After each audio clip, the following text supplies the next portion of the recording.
Welcome to the deep dive. Today we're going to explore something pretty incredible. Okay. It's called Alpha-Lipoic acid. Interesting. And you know what's fascinating about ALA? It's found naturally in plants, animals, Oh. and humans. Oh. It's already inside us. I did not know that. Yeah, so you send over some really interesting research on ALA and its potential benefits, and I'm really excited to dig into this with you. Yeah, it's definitely a compound that's sparked a lot of interest lately in the scientific community. For sure, for sure. And I'm really curious to get your take on all this. Okay. One of the first things that jumped out at me from the research was ALA's power as an antioxidant. Right. Can you remind me, how do antioxidants work in the body again? So basically, as our bodies function, they produce these unstable molecules called free radicals. And these free radicals can damage our cells, which can lead to a lot of problems. Right. Antioxidants are like our body's defense system. They neutralize those free radicals and protect our cells from harm. So they're like tiny warriors fighting off cellular damage. Okay, got it. Mm-hmm. Now, the research you shared called ALA a great antioxidant. Yes. What makes it stand out from all the other antioxidants? Well, one of the things that makes ALA so special is that it's one of the most potent antioxidants found naturally in our bodies. Okay. Some studies even suggest it may be more powerful than vitamin C and E Wow. in terms of its ability to scavenge those free radicals. That's impressive. ALA sounds like a real powerhouse. It is. And from what I'm seeing in your notes, one area where ALA is showing a lot of promise is in the treatment of something called diabetic neuropathy. Right. Can you explain what diabetic neuropathy is? So diabetic neuropathy is a type of nerve damage that can happen if you have diabetes. Okay. High blood sugar can damage the tiny blood vessels that supply nutrients to our nerves, and that can lead to a bunch of symptoms, like pain, numbness, tingling, even muscle weakness. That sounds really debilitating. Yeah, it can be incredibly uncomfortable. So ALA might actually help with that discomfort. Well, the research suggests that ALA's antioxidant and anti-inflammatory properties can actually help protect those nerve cells from the damage caused by those high blood sugar levels. Okay. And it can also help to reduce inflammation in the nerves. Wow. So it's like a double whammy. Exactly. That's really incredible. It is. I'm seeing a recurring theme in your research. Okay. Bioavailability. Mm-hmm. It seems like ALA faces some hurdles when it comes to our bodies actually absorbing and utilizing it. You're absolutely right. Bioavailability is a key factor when it comes to any supplement or medication. Right. It refers to how much of a substance your body can actually absorb and use. Got it. So think about it like this. You eat a big, juicy orange packed with vitamin C, but your body might only absorb a fraction of that vitamin C. Okay, that makes sense. Mm-hmm. So not all the ALA we take actually reaches its destination in the body. Exactly. So what makes ALA's bioavailability so tricky? Well, for one, ALA has a really short half-life, Okay. meaning it gets broken down and eliminated from the body pretty quickly. Oh, I see. It also has some issues with solubility, meaning it doesn't always dissolve that easily in our digestive system. Okay. All these factors combined mean that only a small portion of the ALA we ingest actually makes it to where it needs to go in the body to be effective. So it's a bit of a delicate dance getting it to where it needs to be. It is. But thankfully, scientists are pretty clever. Yeah, oh, they are. The research mentions some new formulations that are aiming to address these bioavailability challenges. Yes, researchers are exploring all sorts of different ways to improve ALA's bioavailability. Oh, cool. They're looking at things like these amphiphilic matrices, which are basically just delivery systems that can help ALA dissolve better and be absorbed more efficiently. Wow. They're also looking into liquid formulations because they seem to reach higher concentrations in the bloodstream compared to like traditional pills or capsules. That's fascinating. It is. I'm noticing a lot of information about enantiomers in the research you sent. Yes. I'm kind of intrigued by this whole concept. Can you break it down for me? Sure. So enantiomers are basically mirror images of a molecule. Okay. Think about your hands. All right. They're the same basic structure, but they're mirror opposites of each other. Right. So ALA has two enantiomers, Okay. RALA and SALA. And what's the difference? Well, research suggests that the R enantiomer may be the more beneficial of the two.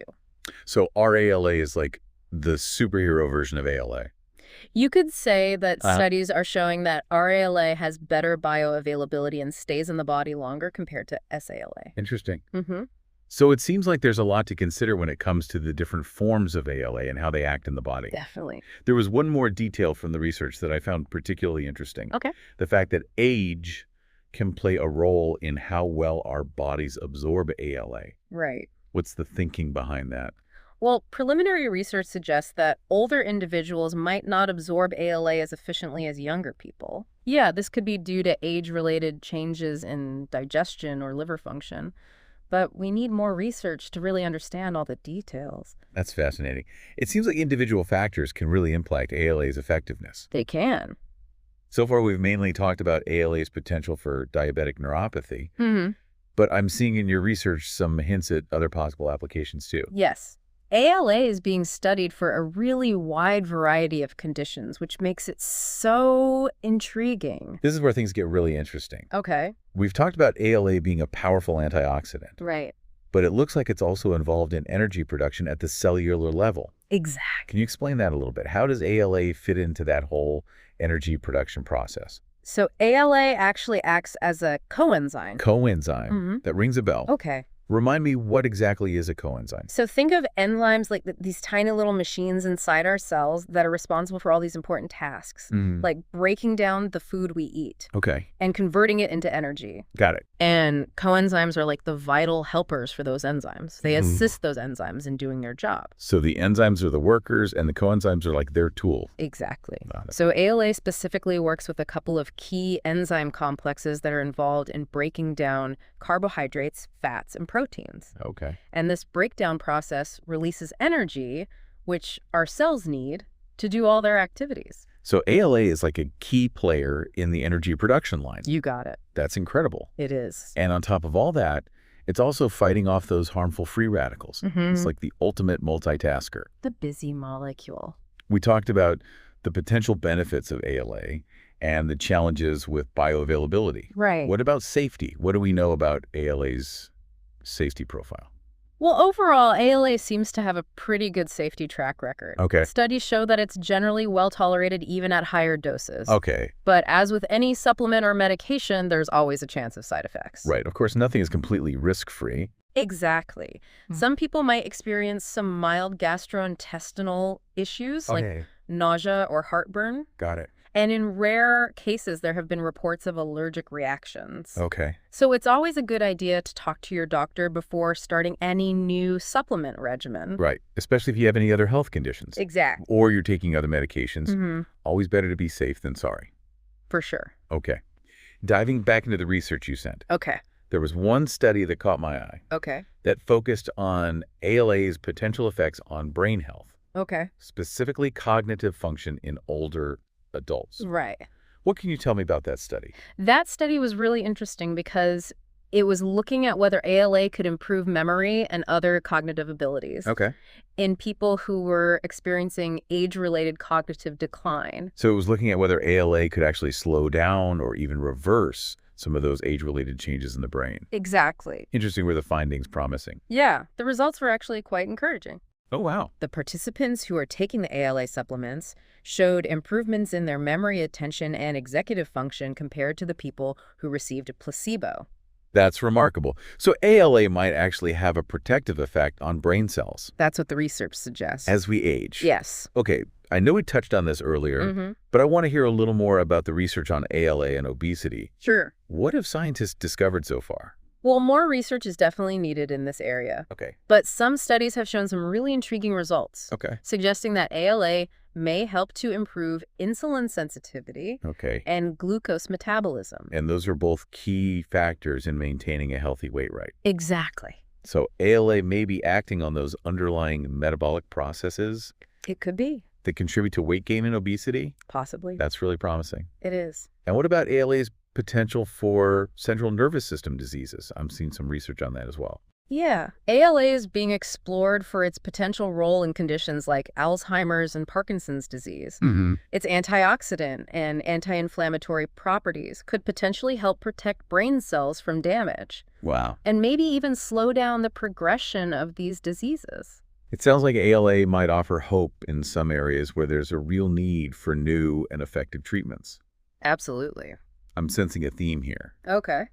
ALA seems to be a jack of all trades. I think that's a fair assessment. In the world of biomolecules, Its versatility is definitely one of the things that makes it so interesting to researchers. what initially piqued your interest in ALA? You know, it was actually a patient who first brought it to my attention. Really? She had been diagnosed with diabetic neuropathy Nope. and had been doing her own research on potential alternative therapies. Okay. And she came to me very eager to talk about ALA. So it was patient-driven curiosity that sparked your deep dive into ALA. It really was. I love that. It was a good reminder to listen to patients and be open to exploring new ideas. Right. Even those that might be outside of conventional medical approaches. Exactly. It's a great reminder that healthcare is a collaboration between patients and their healthcare providers. It is. That's a great story.